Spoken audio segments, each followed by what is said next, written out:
Well, the US-led coalition began its campaign against ISIL over a year ago. Since then, it's launched more than 10,000 strikes on ISIL-controlled territory.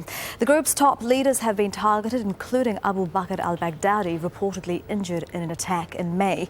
Yet, despite the airstrikes, the group has kept hold of much of that territory it initially seized across Syria and Iraq.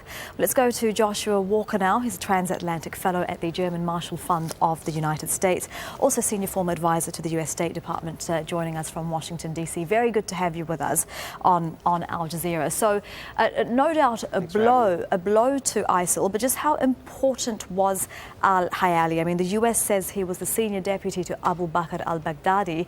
How many deputies does Baghdadi have? I think this is the question. Nobody knows how many deputies there are. There's only one top man, al-Baghdadi. He's got a price on his head. The fact that the White House released the name, the fact that we're making a statement like we were today from the White House, that's significant. But I think in terms of the operational capabilities, as we've already heard, it's hard to judge. It's clearly a blow. It's obviously part of the larger war in terms of being able to win the hearts and minds of the people that live in this region, to be able to give confidence in the United States and the coalition's ability to defeat ISIL. But I think the long-term strategy is still to be determined. And where is the long-term strategy now in defeating ISIL, and does this death make a mark on that strategy?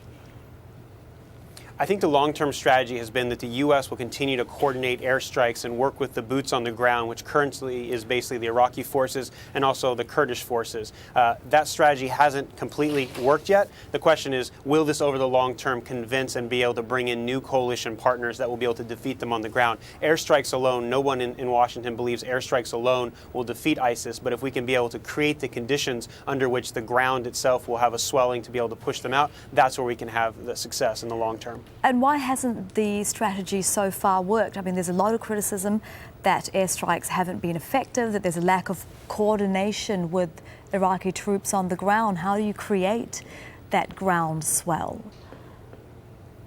I think the challenge has been, who are we backing on the ground? There's a larger issue here in terms of having a regional solution and being able to have all the players on the same page. We saw Turkey come off the sideline. They're now joining in the fight against ISIS. But that's complicated the questions with the Kurds in terms of what does that mean in terms of what Washington has to do with Ankara? What are the Iraqi forces willing to do in terms of protecting certain areas? And what do you do with Assad in the long run? Will we have some type of balkanized Syrian territory to be able to have different areas? ISIS is filling a vacuum that currently no one seems to be on the same page with. Will the coalition, will U.S. airstrikes allow us to put all the coalition partners together? That's to be seen, but that is the long-term strategy.